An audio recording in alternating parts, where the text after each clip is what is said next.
বিষ এবং অমৃত, এর ভিত্তিতেই সংসার চক্র চলতে থাকে।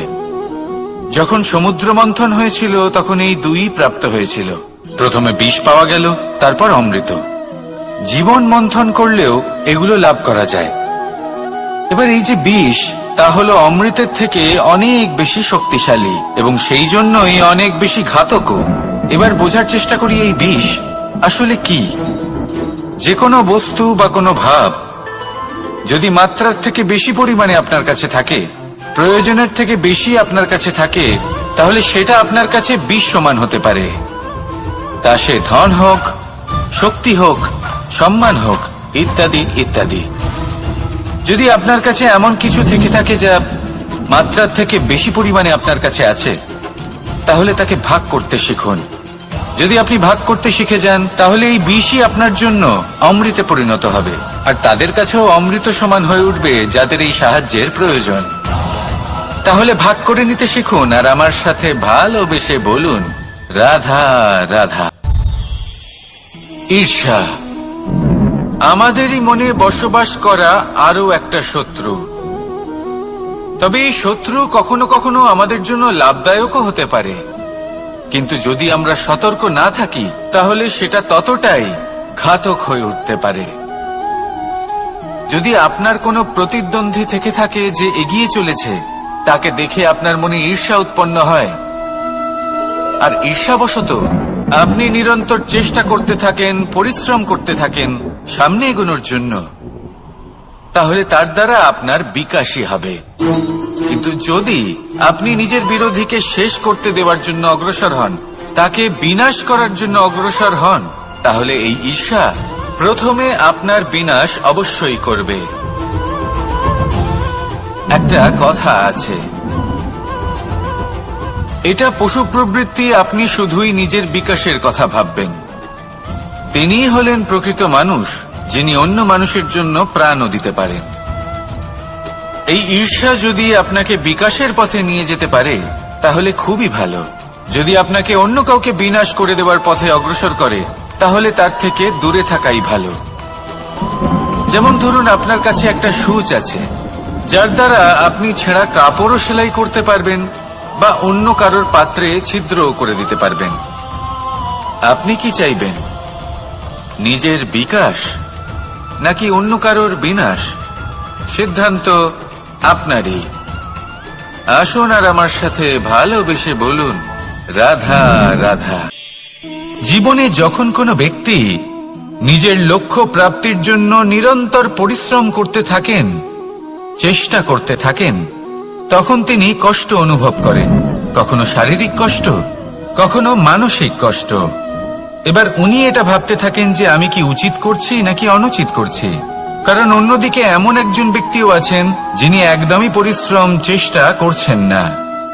তিনি মদিরা পান করেন, বিলাসিতায় জীবন কাটান, অলস প্রকৃতির হয়ে ওঠেন, নিদ্রাতে বিলীন হয়ে থাকেন আর ভাবেন যে তিনি সুখ লাভ করছেন। কিন্তু এরকম কেন হয়? কারণ যখন আমরা সৎ পথে থাকি, উচিত পথে চলি, লক্ষ্য প্রাপ্ত করার জন্য চেষ্টা করতে থাকি, তখন আমাদের ভেতরে থাকা নেতিবাচক শক্তি এবং পাপ এই দেহকে ত্যাগ করে দেয়। আর এই অনুভূতিটাই আমাদের দুঃখের অনুভূতি দেয়, কষ্ট দেয়। এবার সেখানে যদি আমরা কুপথে চলি, অনুচিত পথে চলতে থাকি, তাহলে আমাদের ভেতরে থাকা পুণ্য এবং ধনাত্মক শক্তি আমাদের দেহ ত্যাগ করে দেয়। আর এই অনুভূতির কারণেই আমরা সুখ অনুভব করি। কিন্তু কখনো ভাববেন যে এই সুখ বেশি সময় পর্যন্ত থাকে না। সেই জন্য সবসময় মনে রাখবেন, যদি আপনি জানেন যে এটাই আপনার লক্ষ্য, এটাই উচিত পথ, শুভ পথ, তাতে নিরন্তরভাবে এগিয়ে যেতে চেষ্টা করতে থাকুন। এই কষ্ট আপনাকে সুখের পরাকাষ্ঠায় কখন পৌঁছে দেবে তা আপনি জানতেই পারবেন না। আসুন আমার সাথে ভালোবেসে বলুন, রাধা রাধা। মন, জীবনে যখনই কোনো বস্তু বা সুখ স্বাচ্ছন্দ্য অধিক মাত্রায় আপনার কাছে চলে আসে, তখন নিজেকে শ্রেষ্ঠ মনে করার একটা প্রবণতা দেখা যায়, যা হয় আত্মবিশ্বাসে পরিণত হয়, নয়তো অহংকারে। এবার আত্মবিশ্বাস আর অহংকারের মধ্যে অনেক বড় পার্থক্য রয়েছে। আমি এটা করতে পারি, আমি ওটাও করতে পারি, এ হলো আত্মবিশ্বাস। শুধুমাত্র আমি এটা করতে পারি, শুধুমাত্র আমি ওটাও করতে পারি, আমি হলাম সর্বশ্রেষ্ঠ, এটা হলো অহংকার। এবার এই অহংকার এর ধ্বনি অনেক দূর প্রবাহিত হয় আর এর প্রহার সর্বপ্রথম আপনাকে বিপর্যস্ত করে। এবার এই অহংকার এর বিপরীত শব্দ হলো বিনয়, অর্থাৎ নিজের ঊর্ধ্বে উঠে অন্যের বিষয় ভাবনা চিন্তা করা, সংসারের বিষয় ভাবা। এই বিনয়ী হবার চেষ্টা করুন, একের থেকে অনেক হওয়ার চেষ্টা করুন এবং একসাথে থাকার চেষ্টা করুন। নিশ্চিত রূপেই আপনি বিকাশের কারণ হবেন। মত্ততা থেকে নিজেকে দূরে রাখুন, অহংকার থেকে নিজেকে দূরে রাখুন। এই মন প্রসন্ন হয়ে বলবে রাধা রাধা। মানুষ বড়ই বিচিত্র প্রাণী। অধিক থেকে অধিকতর ধন লাভ করার চেষ্টায় নিজের শরীরকে নষ্ট করে ফেলেন, নিজের শক্তি হারিয়ে ফেলেন, নিজের সামর্থ্য হারিয়ে ফেলেন। আর যে ধন লাভ করেন সেটা কোথায় যায়? সেই শক্তি, সেই সামর্থ্যকে আবার ফিরে পাওয়ার জন্য। আর কিছু মানুষ জীবন এমন ভাবে যাপন করেন যেন তা কখনোই শেষ হবে না, কিন্তু শেষ তো সবারই হবে। আর যখনই শেষটা কাছে চলে আসে তখন মানুষ এটা বুঝতে পারেন যে সে জীবনকে উপভোগ করেননি। তার কারণটা কি? লালসা। এই লালসা জন্ম দেয় লোভকে, আর এই লোভ জন্ম দেয় আপনারই বিনাশকে। সেই জন্য আজ আপনার কাছে যা কিছু আছে, যেমনটা আছে তার সাথে জীবন যাপন করুন, পূর্ণরূপে যাপন করুন। আপনার কাছে যতই ধন, শক্তি, মান থাকুক, তা সবার মধ্যে ভাগ করতে শিখুন। ভাগ করলে ভালোবাসা বাড়ে, আর এই ভালোবাসা দ্বারা জীবন আরো সুখময় হয়ে ওঠে। তাহলে আসুন আর আমার সাথে ভালোবেসে বলুন রাধা রাধা। কোনো বাড়িতে, কোনো পরিবারে যখন কারোর জন্ম হয় তখন তা কত সুখের মুহূর্ত হয়। সেই ছোট্ট সন্তান যখন কিছুটা বড় হয় সে হাঁটার চেষ্টা করে, আর সেই প্রক্রিয়াতেও খুব বড় একটা শিক্ষা লুকিয়ে রয়েছে, ঠেলে দেওয়া। যখন আপনি হাঁটতে চান, সামনে এগোতে চান, তখন আপনি কি করেন?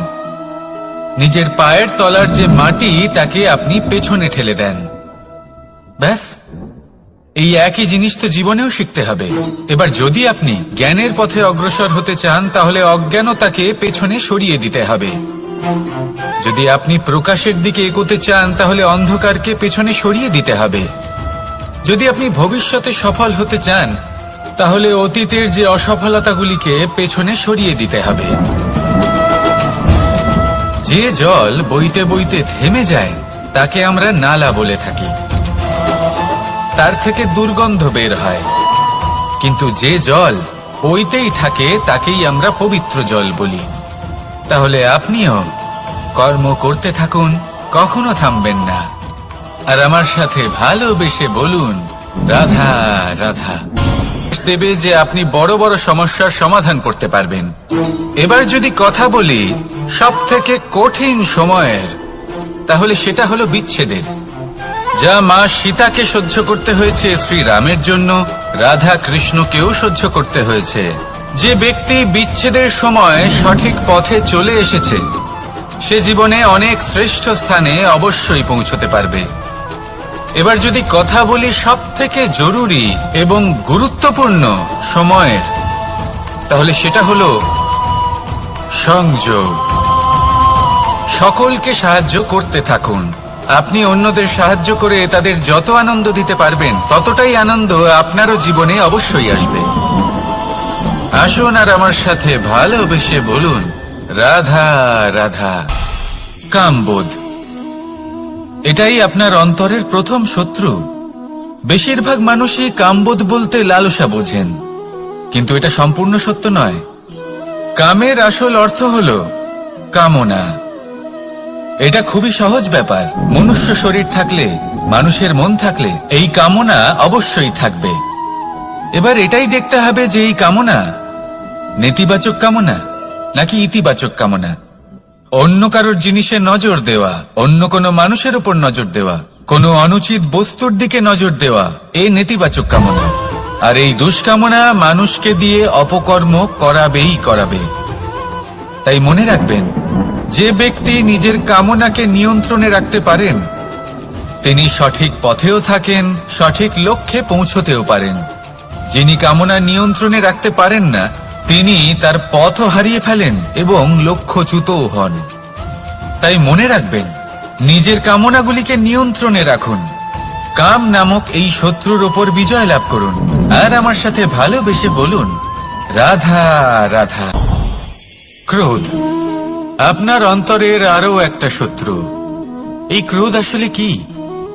আপনার মনের এক ভাবনা, যা আপনার মনেই উৎপন্ন হয়। এই মন আত্মার সাথে যুক্ত থাকে। এখন একটা ভাবনা যা আত্মার সাথে যুক্ত থাকে তাকে অনুচিত কেন বলা হয় সেটা বোঝার চেষ্টা করুন। ক্রোধ কখনো কখনো জরুরি হয়, বিশেষ রূপে তখন যখন আপনি সঠিক পক্ষে দাঁড়িয়ে রয়েছেন এবং সামনের ব্যক্তি অধর্মের পক্ষে রয়েছেন আর বিনম্রভাবে মানছেন না। যেমন শ্রীরাম ক্রুদ্ধ হয়েছিলেন সাগরের ওপর। ওটা উচিত ছিল, আর তা ততক্ষণই উচিত যতক্ষণ আপনি ক্রোধকে নিয়ন্ত্রণ করছেন। যদি ক্রোধ আপনাকে নিয়ন্ত্রণ করতে শুরু করে তাহলে পরিস্থিতি এমনও হতে পারে, ধরুন একজন ব্যক্তির প্রতি ক্রোধের কারণে আপনি তার ক্ষতি করতে চান। আপনি একটা কয়লা হাতে নিলেন আর সেই কয়লা সামনের ব্যক্তির ক্ষতি করার পূর্বে আপনার হাত জ্বালিয়ে দেবে। ব্যাস, ক্রোধ এটাই করে। সর্বপ্রথম আপনার ক্ষতি করে, আপনার বিবেক হরণ করে নেয়। আপনি আপনার নিয়ন্ত্রণ হারিয়ে ফেলেন আর সবকিছু নষ্ট হয়ে যায়। বেশিরভাগ মানুষ ক্রোধে এমন সিদ্ধান্ত নেন যে সেটা তাদেরই বিনাশের কারণ হয়ে দাঁড়ায়। আর কিছু মানুষ বলেন যে আমাদের জীবনে এত যন্ত্রণা আছে, এত সংকট আছে যে ক্রোধ উৎপন্ন হবেই। আর এরকম সময় এটাই উচিত হবে যে আপনি নিজেকে ক্রোধের থেকে দূরে রাখুন আর তারপর সমস্যার নিবারণ করুন। আর এই নিবারণই আপনার জীবনকে একটা শ্রেষ্ঠ স্তরে পৌঁছে দেবে। তাহলে ক্রোধ থেকে দূরে থাকুন, সুপ্রসন্ন থাকুন আর আমার সাথে ভালোবেসে বলুন, রাধা রাধা। লোভ আপনার অন্তরের আরো একটা শত্রু। দেখতে গেলে এটা একটা শব্দ, একটা সংস্কৃত শব্দ। লব ধাতু থেকে উৎপন্ন হয়েছে। এর অর্থ কিছু লাভ করা। কিছু লাভ করা অনুচিত নয়, আরো কিছু লাভ করাও অনুচিত নয়, কিন্তু সব থেকে বেশি আমি লাভ করব, আমি আরো চাই, আরো বেশি চাই, আরো বেশি পেতে চাই, এটাই হলো লোভ। আর এই লোভ যখন গ্রাস করে তখন আপনি যা পেতে চান, সে ধনই হোক বা মানই হোক, তা অর্জন করার জন্য মানুষ যে কোনো স্তরে পৌঁছে যেতে পারে। যদি মানুষ ধন অর্জন করতে চান তাহলে তার জন্য তারা অধর্মের পথেও চলতে পারেন। যদি সম্মান অর্জন করতে চান তাহলে অন্য মানুষকে ছোটও করতে পারেন। শেষ পর্যন্ত আপনার এটা মনে হতে পারে যে যদি একটু অল্পই প্রাপ্ত করতাম কিন্তু ভালোবেসে প্রাপ্ত করতাম, এই জীবন আরো অনেক বেশি সুখী হতো। লোভ আপনার জীবনে, আপনার মনে কখন যে প্রবেশ করবে সেটা আপনি জানতেও পারবেন না। তাই এটা চিনতে শিখুন আর তৎক্ষণাৎ জীবন থেকে বাইরে ফেলে দিন। যা কিছু লাভ করতে চান তা ভালোবেসে লাভ করুন আর সেই ভালোবাসার সাথেই বলুন, রাধা রাধা। মোহ আপনার অন্তরের আরো একটা শত্রু। এবার মানুষ প্রেম আর মোহের মধ্যে পার্থক্য বুঝতে পারে না। কিছু মানুষ ভাবে যে মোহর মধ্যে খারাপ কি আছে। যদি কোনো মানুষের তার বাবা মার প্রতি, তার সন্তানের প্রতি মোহ থাকে তবে খারাপ কি আছে? খারাপ আছে, আর সেটা তাদের জন্য খারাপ হতে পারে যাদের প্রতি আপনার এই মোহ আছে। এবার মোহ, এই দুই পরিস্থিতিতেই আপনার হাত প্রসারিত থাকে। মোহের ক্ষেত্রে কোনো বস্তু বা কোনো ব্যক্তিকে লাভ করার জন্য, আর প্রেমে শুধুই প্রদান করার জন্য। মোহর বশে আপনার পায়ে বাঁধন পড়ে যেতে পারে। যদি মাতা পিতার তার সন্তানের প্রতি মোহ থাকে তাহলে তারা তাদের সন্তানকে কখনো দুঃখে, চিন্তায়, যন্ত্রণায় দেখতেই পারবে না। সেই জন্য তারা সন্তানকে বেঁধে রাখতে চান একটা সুরক্ষিত ক্ষেত্রে, যেখান থেকে না তারা সংসারকে দেখতে পায়, না পরখ করতে পারে, না কিছু শিখতে পারে, না বিকট পরিস্থিতির সম্মুখীন হতে পারে। ঠিক যে কারণে তারা দুর্বল হয়ে পড়ে, অজ্ঞানী হয়ে ওঠে। তাদের বিকাশ সেখানেই স্তব্ধ হয়ে যায়, আর সেখানে প্রেম শুধুমাত্র বিকাশের পথে নিয়ে যায়। মা বাবা যদি সন্তানকে ভালোবাসেন তাহলে তাকে ছেড়ে দেন যে যাও সংসারকে দেখো, পরখ করো আর শেখো। কিভাবে এর সাথে লড়াই করতে হবে সেটা নিজে শেখো। নিজের শক্তি নিজেই বাড়িয়ে তোলো, নিজের পথ চয়ন করো। সেই জন্য এই মোহর শিকল ভেঙে ফেলুন আর প্রেমকে আপন করে নিন। আর এই প্রেম দ্বারাই বলুন রাধা রাধা। এই সংসারে এমন অনেক ব্যক্তি আছেন যারা নিজেদের প্রসন্নতার জন্য স্বার্থপরতার সীমা পার করে যেতে পারেন। নিজে সুখ লাভ করার জন্য অন্যকে দুঃখ দিতে পারেন। ওনাদের কারোর প্রতি কোনো টান নেই, না সমাজের প্রতি, না আপনজনদের প্রতি, না ঈশ্বরের প্রতি। এবার দেখুন, মানুষ যদি কাউকে ভয় নাও পায়, তাও নিজের কর্মের কথা মনে করে অবশ্যই ভয় পাওয়া উচিত। কারণ আপনি যা কর্মই করুন তার ফল নিজে থেকে আপনার কাছে আসবেই, নিশ্চিত রূপে আসবে। তার থেকে আপনি পালাতে পারবেন না। কেউ নিজের কর্মফলের হাত থেকে বাঁচতে পারে না। স্বয়ং মহাদেবকেও ওনার কর্মফল ভোগ করতে হয়েছিল। উনি কিছু না ভেবেই ভস্মাসুরকে বর দিয়েছিলেন। তার পরিণাম স্বরূপ যেটা হলো যে ওই ভস্মাসুর, যাকে মহাদেব বরদান করেছিলেন, তার হাত থেকে নিজের প্রাণ বাঁচিয়ে ওনাকে পালাতে হলো। এই সংসারে এমন কেউ নেই যে নিজের কর্মফলের হাত থেকে বাঁচতে পারে। সবসময় এটা ভেবে দেখুন যে কর্মটা আপনি করছেন সেটা শ্রেষ্ঠ কিনা। এমন কর্ম করুন যেটা আপনাকে জীবনে এগিয়ে নিয়ে যাবে। নিজেকে সৎ পথে রাখুন, কিন্তু এটাও সুনিশ্চিত করুন যে জীবনে যে কর্ম আপনি করছেন তাতে অন্য ব্যক্তির উপর কি প্রভাব পড়ছে, তাতে উনি দুঃখ পাচ্ছেন না তো। যদি আপনি যা করছেন তাতে সবার মঙ্গল হয়ে থাকে, তাহলে আপনার কাউকে ভয় পাওয়ার কোনো প্রয়োজন নেই। না কালকে ভয় পাবেন, না মহাকালকে। আসুন আমার সাথে ভালোবেসে বলুন রাধা রাধা। জীবনে যখনই আমরা কোনো বিশেষ মানুষের সাথে পরিচিত হই, তখন তার ব্যক্তিত্বের বিষয়ে আমাদের একটি নিজস্ব দৃষ্টিভঙ্গি তৈরি হয়। তা সে ভালো হোক বা মন্দ, আমরা নিজেদের দৃষ্টিভঙ্গি, নিজেদের ধারণা বানিয়ে ফেলি। কিন্তু আপনি কি নিশ্চিত রূপে বলতে পারেন যে এই যে আপনার দৃষ্টিভঙ্গি, সেটাই সেই ব্যক্তির পূর্ণ সত্য? সেই ব্যক্তি সত্যি সেরকমই। বোঝার জন্য আপনাকে সেই ব্যক্তির কাছাকাছি থাকতে হবে। তিনি কতটা অহংকারী বা কতটা সজ্জন সেটা বোঝার জন্য আপনাকে সেই ব্যক্তিকে সম্মান দিয়ে দেখতে হবে। সেই ব্যক্তি কতটা লোভী বা কতটা সরল সেটা বোঝার জন্য তাকে ধন দিয়ে দেখতে হবে। সেই ব্যক্তির কতগুলো খারাপ গুণ আছে সেটা বোঝার জন্য সেই ব্যক্তিকে স্বাধীনতা দিয়ে দেখতে হবে। তবেই তাকে আপনি বুঝতে পারবেন। যে কোনো মানুষকে বোঝা, তার ব্যক্তিত্ব বুঝে ওঠা এতটা সহজ কাজ নয়। যতক্ষণ কোনো ব্যক্তির ব্যক্তিত্ব সম্পর্কে স্পষ্ট ধারণা না হয়, ততক্ষণ সেই ব্যক্তির সাথে সম্পর্কে অগ্রসর হওয়া উচিত হবে না। আসুন আমার সাথে ভালোবেসে বলুন রাধা রাধা। এই সংসারের দুটি সবথেকে শক্তিশালী শব্দ হলো নীরবতা এবং প্রসন্নতা। এই দুটি সবথেকে বেশি কঠিনও। এবার আপনি বলবেন এতে কঠিনের কি আছে? না, ক্ষেত্র বিশেষে নিজে নীরব থাকা হলো অত্যন্ত কঠিন। আর তার থেকেও বেশি কঠিন হলো বিকট পরিস্থিতিতে নিজেকে প্রসন্ন রাখা। কিন্তু যদি আপনি এটা শিখে যান, তাহলে এই নীরবতাই আপনাকে জীবনে অনেক বড় বড় সমস্যার হাত থেকে বাঁচাবে। এই প্রসন্নতা আপনাকে বিকটতর পরিস্থিতি থেকে বেরিয়ে আসতে শক্তি যোগাবে। তাই এই গুণ আত্মসাৎ করুন আর আমার সাথে ভালোবেসে বলুন রাধা রাধা।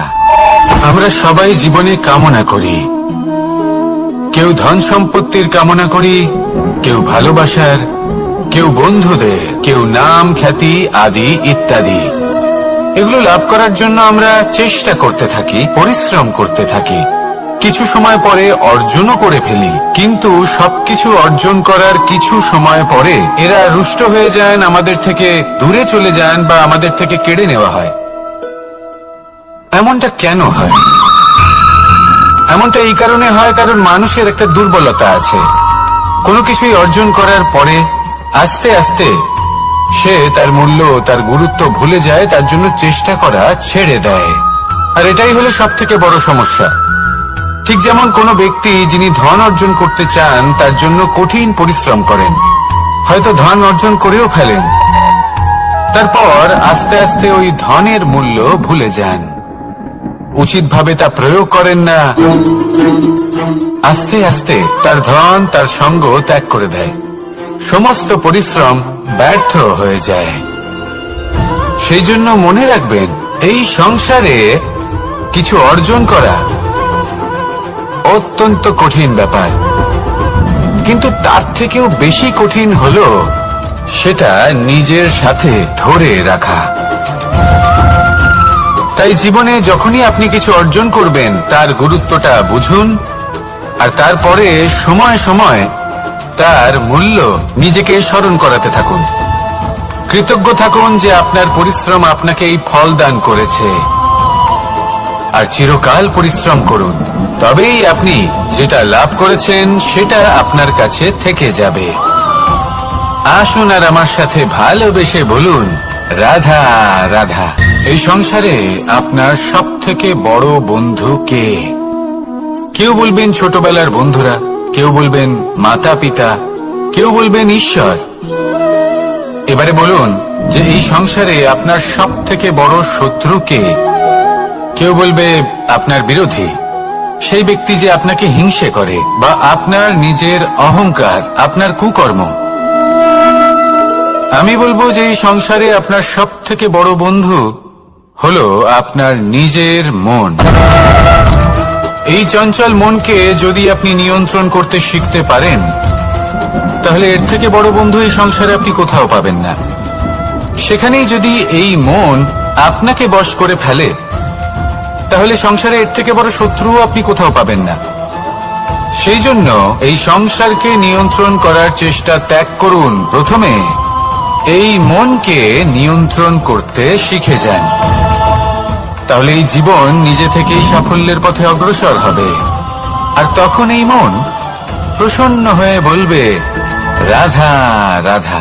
সংসারে যদি আপনি শুভ কিছু অর্জন করতে চান, তাহলে দুটি পথ আছে। প্রথম হলো ধর্ম, আর দ্বিতীয় হলো কর্ম। কিছু ব্যক্তি এমন কথাও বলেন যে আমরা তো ধর্মের পথেই অগ্রসর ছিলাম, আমরা তো লক্ষ্য প্রাপ্ত করতে পারলাম না, বরং আমাদের নিন্দা হলো। এবার এরকমটা ঠিক কেন হয়? এরকম এই কারণে হয়, কারণ দেখতে গেলে ধর্ম সবসময় আমাদের এমন পথ দেখায় যেটা আমাদের একটা শুভ লক্ষ্য প্রাপ্তিতে সাহায্য করে, কিন্তু সেই লক্ষ্যে আমাদের পৌঁছতে হবে নিজেদের কর্ম দ্বারা। যদি আপনি ধর্মের পথে অগ্রসর হয়ে থাকেন, তাহলে আপনাকে কর্মও করতে হবে। যদি ধর্মের পথে চলেন কিন্তু কর্ম না করেন, তাহলে লক্ষ্য প্রাপ্তি হবে না। ঠিক সেইভাবেই যদি আপনি কর্ম করতে থাকেন কিন্তু ধর্মের পথে না চলেন, তাও লক্ষ্য প্রাপ্তি হবে না। মনে রাখবেন যে ধর্ম এবং কর্ম হলো একটি মুদ্রার দুই পিঠের সমান। এদের নিজের জীবনে আত্মসাৎ করুন এবং অগ্রসর হন। এই সংসারের প্রত্যেক লক্ষ্য আপনার হবে। আসুন আমার সাথে ভালোবেসে বলুন, রাধা রাধা। প্রত্যেক মানুষ জীবনযাপন করেন, কিন্তু প্রত্যেক মানুষ বেঁচে থাকার রসদ জোগাড় করতে পারেন না। তাহলে কি করা যায়? জীবনের রসদ কিভাবে জোগাড় করা যায়? কিভাবে আমাদের চেষ্টা করে যাওয়া উচিত? আমাদের কি করা উচিত? কিছু কাজ আছে যেগুলো আপনাদের করতে হবে। সর্বপ্রথম, জীবনে যখনই কোনো সমস্যা আসবে, তখন নিরপেক্ষভাবে তার সম্মুখীন হন। তা সে যে সমস্যাই হোক, সেটা সমাধান করার জন্য আপনাকে শুভ পথ নির্বাচন করতেই হবে। তারপরে যদি আপনার হাতে কখনো ক্ষমতা আসে, সেই মুহূর্তে আরো বেশি বিনম্র থাকতে হবে। আপনি ধন অর্জন করলে তখন অহংকার জাগ্রত হতে দিলে চলবে না। আপনি যদি শক্তিশালী হয়ে ওঠেন, তাও অহংকার জাগ্রত হলে চলবে না। জীবনে যখনই ক্রোধ হবে, তখন নিজেকে নিয়ন্ত্রণ করুন, আর ভেবে দেখুন যে যদি এই মুহূর্তে আপনি ক্রোধ দেখান, তাহলে তার পরিণাম কি হবে। এর ফলে কি কিছু শুভ ঘটনা ঘটবে নাকি অশুভ কিছু ঘটবে? শুধু এই কটা কাজ নিজেদের জীবনে আত্মসাৎ করুন, জীবন যাপন অত্যন্ত সহজ হয়ে যাবে। আসুন আমার সাথে ভালোবেসে বলুন, রাধা। মানুষ বড়ই বিচিত্র প্রাণী। অধিক থেকে অধিকতর ধন লাভ করার চেষ্টায় নিজের শরীরকে নষ্ট করে ফেলেন, নিজের শক্তি হারিয়ে ফেলেন, নিজের সামর্থ্য হারিয়ে ফেলেন। আর যে ধন লাভ করেন সেটা কোথায় যায়? সেই শক্তি, সেই সামর্থ্যকে আবার ফিরে পাওয়ার জন্য। আর কিছু মানুষ জীবন এমন ভাবে যাপন করেন যেন তা কখনোই শেষ হবে না, কিন্তু শেষ তো সবারই হবে। আর যখনই শেষটা কাছে চলে আসে তখন মানুষ এটা বুঝতে পারেন যে সে জীবনকে উপভোগ করেন। তার কারণটা কি? লালসা। এই লালসা জন্ম দেয় লোভকে, আর এই লোভ জন্ম দেয় আপনারই বিনাশকে। সেই জন্য আজ আপনার কাছে যা কিছু আছে, যেমনটা আছে তার সাথে জীবন যাপন করুন, পূর্ণরূপে যাপন করুন। আপনার কাছে যতই ধন, শক্তি, মান থাকুক, তা সবার মধ্যে ভাগ করতে শিখুন। ভাগ করলে ভালোবাসা বাড়ে, আর এই ভালোবাসা দ্বারা জীবন আরো সুখময় হয়ে ওঠে। তাহলে আসুন আর আমার সাথে ভালোবেসে বলুন, রাধা রাধা। মন।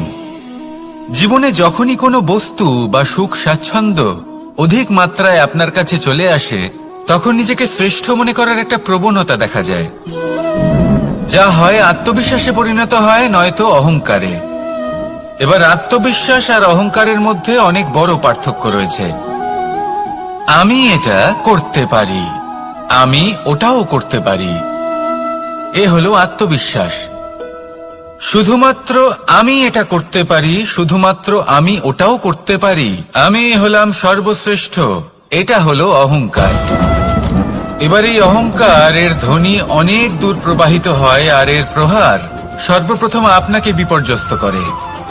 এবার এই অহংকার এর বিপরীত শব্দ হলো বিনয়, অর্থাৎ নিজের ঊর্ধ্বে উঠে অন্যের বিষয় ভাবনা চিন্তা করা, সংসারের বিষয়ে ভাবা। এই বিনয়ী হবার চেষ্টা করুন, একের থেকে অনেক হওয়ার চেষ্টা করুন এবং একসাথে থাকার চেষ্টা করুন। নিশ্চিত রূপেই আপনি বিকাশের কারণ হবেন। মত্ততা থেকে নিজেকে দূরে রাখুন, অহংকার থেকে নিজেকে দূরে রাখুন। এই মন প্রসন্ন হয়ে বলবে, রাধা রাধা। জীবনে যখন কোনো ব্যক্তি নিজের লক্ষ্য প্রাপ্তির জন্য নিরন্তর পরিশ্রম করতে থাকেন, চেষ্টা করতে থাকেন, তখন তিনি কষ্ট অনুভব করেন, কখনো শারীরিক কষ্ট, কখনো মানসিক কষ্ট। এবার উনি এটা ভাবতে থাকেন যে আমি কি উচিত করছি নাকি অনুচিত করছি। কারণ অন্যদিকে এমন একজন ব্যক্তিও আছেন যিনি একদমই পরিশ্রম, চেষ্টা করছেন না। তিনি মদিরা পান করেন, বিলাসিতায় জীবন কাটান, অলস প্রকৃতির হয়ে ওঠেন, নিদ্রাতে বিলীন হয়ে থাকেন আর ভাবেন যে তিনি সুখ লাভ করছেন। কিন্তু এরকম কেন হয়? কারণ যখন আমরা সৎ পথে থাকি, উচিত পথে চলি, লক্ষ্য প্রাপ্ত করার জন্য চেষ্টা করতে থাকি, তখন আমাদের ভেতরে থাকা নেতিবাচক শক্তি এবং পাপ এই দেহকে ত্যাগ করে দেয়। আর এই অনুভূতিটাই আমাদের দুঃখের অনুভূতি দেয়, কষ্ট দেয়। এবার সেখানে যদি আমরা কুপথে চলি, অনুচিত পথে চলতে থাকি, তাহলে আমাদের ভেতরে থাকা পুণ্য এবং ধনাত্মক শক্তি আমাদের দেহ ত্যাগ করে দেয়। আর এই অনুভূতির কারণেই আমরা সুখ অনুভব করি। কিন্তু কখনো ভাববেন যে এই সুখ বেশি সময় পর্যন্ত থাকে না। সেই জন্য সবসময় মনে রাখবেন, যদি আপনি জানেন যে এটাই আপনার লক্ষ্য, এটাই উচিত পথ, শুভ পথ, তাতে নিরন্তরভাবে এগিয়ে যেতে চেষ্টা করতে থাকুন। এই কষ্ট আপনাকে সুখের পরাকাষ্ঠায় কখন পৌঁছে দেবে তা আপনি জানতেই পারবেন না। আসুন আমার সাথে ভালোবেসে বলুন, রাধা রাধা। ঈর্ষা আমাদেরই মনে বসবাস করা আরো একটা শত্রু। তবে এই শত্রু কখনো কখনো আমাদের জন্য লাভদায়কও হতে পারে, কিন্তু যদি আমরা সতর্ক না থাকি তাহলে সেটা ততটাই ঘাতক হয়ে উঠতে পারে। যদি আপনার কোনো প্রতিদ্বন্দ্বী থেকে থাকে যে এগিয়ে চলেছে, তাকে দেখে আপনার মনে ঈর্ষা উৎপন্ন হয়, আর ঈর্ষাবশত আপনি নিরন্তর চেষ্টা করতে থাকেন, পরিশ্রম করতে থাকেন সামনে এগোনোর জন্য, তাহলে তার দ্বারা আপনার বিকাশই হবে। কিন্তু যদি আপনি নিজের বিরোধীকে শেষ করতে দেওয়ার জন্য অগ্রসর হন, তাকে বিনাশ করার জন্য অগ্রসর হন, তাহলে এই ঈর্ষা প্রথমে আপনার বিনাশ অবশ্যই করবে। একটা কথা আছে, এটা পশু প্রবৃত্তি, আপনি শুধুই নিজের বিকাশের কথা ভাববেন। তিনিই হলেন প্রকৃত মানুষ, যিনি অন্য মানুষের জন্য প্রাণও দিতে পারেন। এই ঈর্ষা যদি আপনাকে বিকাশের পথে নিয়ে যেতে পারে তাহলে খুবই ভালো। যদি আপনাকে অন্য কাউকে বিনাশ করে দেওয়ার পথে অগ্রসর করে তাহলে তার থেকে দূরে থাকাই ভালো। যেমন ধরুন, আপনার কাছে একটা সূচ আছে যার দ্বারা আপনি ছেঁড়া কাপড়ও সেলাই করতে পারবেন বা অন্য কারোর পাত্রে ছিদ্রও করে দিতে পারবেন। আপনি কি চাইবেন, নিজের বিকাশ নাকি অন্য কারোর বিনাশ? সিদ্ধান্ত আপনারই। আসুন আর আমার সাথে ভালোবেসে বলুন, রাধা রাধা। বিষ এবং অমৃত, এর ভিত্তিতেই সংসার চক্র চলতে থাকে। যখন সমুদ্র মন্থন হয়েছিল তখন এই দুই প্রাপ্ত হয়েছিল। প্রথমে বিষ পাওয়া গেল, তারপর অমৃত। জীবন মন্থন করলেও এগুলো লাভ করা যায়। এবার এই যে বিষ, তা হলো অমৃতের থেকে অনেক বেশি শক্তিশালী এবং সেই জন্যই অনেক বেশি ঘাতকও। এবার বোঝার চেষ্টা করি এই বিষ আসলে কি। যে কোনো বস্তু বা কোনো ভাব যদি মাত্রার থেকে বেশি পরিমাণে আপনার কাছে থাকে, প্রয়োজনের থেকে বেশি আপনার কাছে থাকে, তাহলে সেটা আপনার কাছে বিষ সমান হতে পারে। তা সে ধন হোক, শক্তি হোক, সম্মান হোক, ইত্যাদি ইত্যাদি। যদি আপনার কাছে এমন কিছু থেকে থাকে যা মাত্রার থেকে বেশি পরিমাণে আপনার কাছে আছে, তাহলে তাকে ভাগ করতে শিখুন। যদি আপনি ভাগ করতে শিখে যান তাহলে এই বিষই আপনার জন্য অমৃতে পরিণত হবে, আর তাদের কাছেও অমৃত সমান হয়ে উঠবে যাদের এই সাহায্যের প্রয়োজন। তাহলে ভাগ করে নিতে শিখুন আর আমার সাথে ভালোবেসে বলুন, রাধা রাধা। কোনো বাড়িতে, কোনো পরিবারে যখন কারোর জন্ম হয় তখন তা কত সুখের মুহূর্ত হয়। সেই ছোট্ট সন্তান যখন কিছুটা বড় হয়, সে হাঁটার চেষ্টা করে, আর সেই প্রক্রিয়াতেও খুব বড় একটা শিক্ষা লুকিয়ে রয়েছে, ঠেলে দেওয়া। যখন আপনি হাঁটতে চান, সামনে এগোতে চান, তখন আপনি কি করেন? নিজের পায়ের তলার যে মাটি তাকে আপনি পেছনে ঠেলে দেন। ব্যাস, এই একই জিনিস তো জীবনেও শিখতে হবে। এবার যদি আপনি জ্ঞানের পথে অগ্রসর হতে চান তাহলে অজ্ঞানতাকে পেছনে সরিয়ে দিতে হবে। যদি আপনি প্রকাশের দিকে এগোতে চান তাহলে অন্ধকারকে পেছনে সরিয়ে দিতে হবে। যদি আপনি ভবিষ্যতে সফল হতে চান তাহলে অতীতের যে অসফলতাগুলিকে পেছনে সরিয়ে দিতে হবে। যে জল বইতে বইতে থেমে যায় তাকে আমরা নালা বলে থাকি, তার থেকে দুর্গন্ধ বের হয়। কিন্তু যে জল বইতেই থাকে তাকেই আমরা পবিত্র জল বলি। তাহলে আপনিও কর্ম করতে থাকুন, কখনো থামবেন না, আর আমার সাথে ভালোবেসে বলুন, রাধা রাধা। যোগাসন। যোগাসনে আসন অত্যন্ত গুরুত্বপূর্ণ। এবার আমি বলবো সবথেকে শ্রেষ্ঠ আসন কোনটি।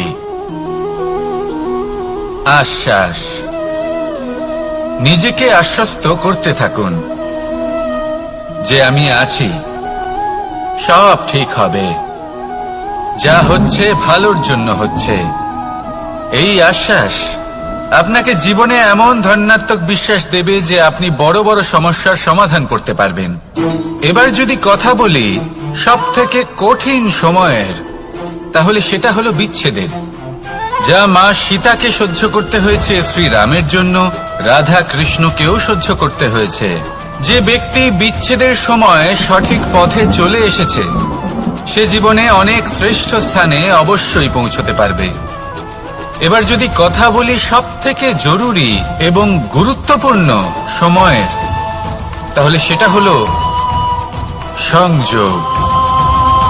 সকলকে সাহায্য করতে থাকুন। আপনি অন্যদের সাহায্য করে তাদের যত আনন্দ দিতে পারবেন ততটাই আনন্দ আপনারও জীবনে অবশ্যই আসবে।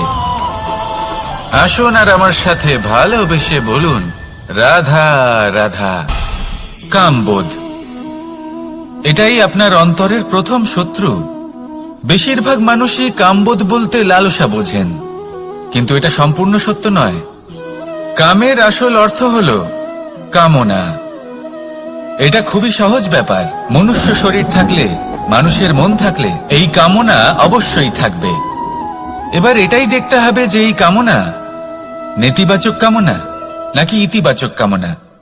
অন্য কারোর জিনিসে নজর দেওয়া, অন্য কোনো মানুষের উপর নজর দেওয়া, কোনো অনুচিত বস্তুর দিকে নজর দেওয়া, এই নেতিবাচক কামনা।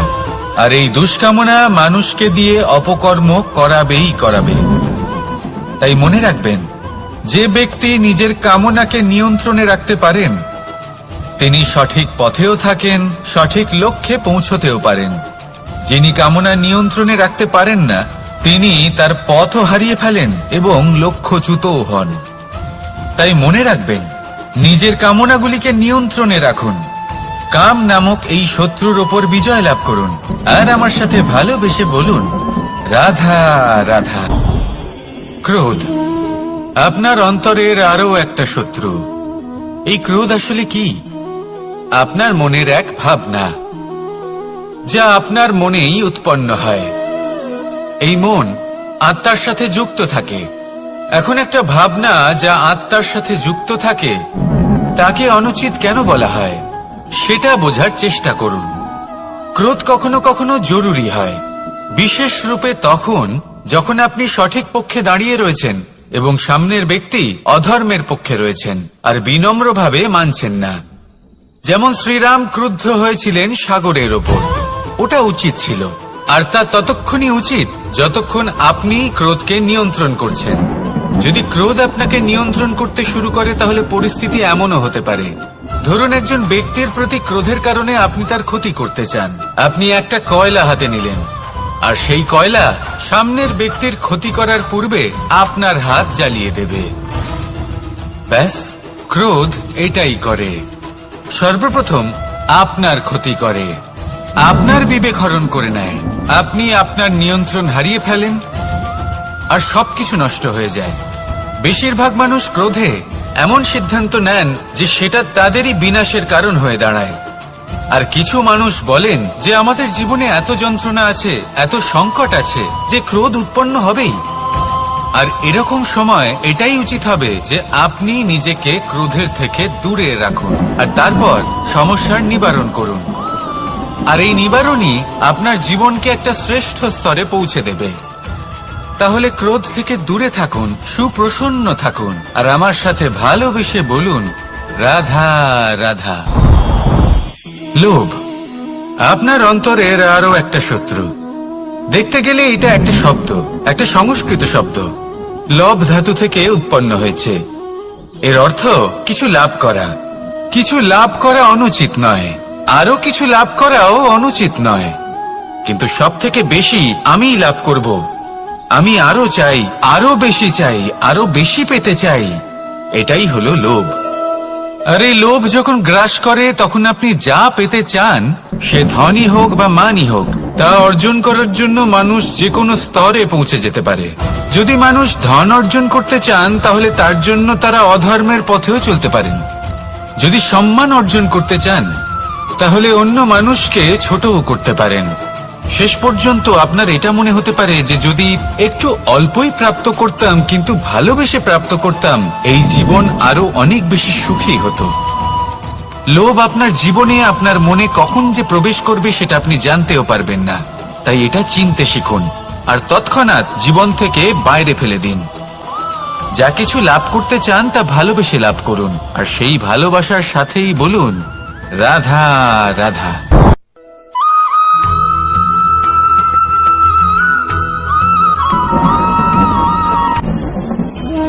ভোজন, এবার ভোজন সংগ্রহ করার জন্য মানুষ কি না করেন, সব সময় চেষ্টা করতে থাকেন।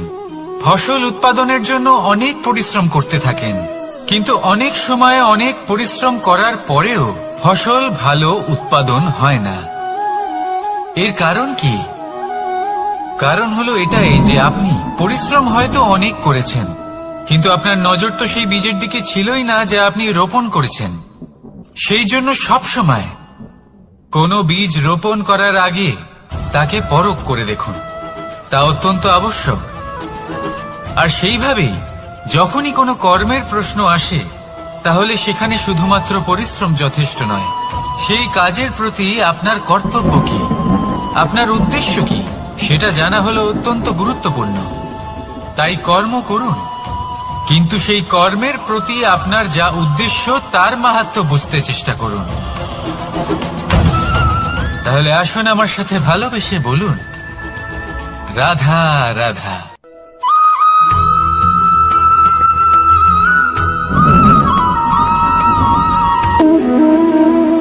সম্পর্ক হলো আমাদের জীবনের একটি আধার।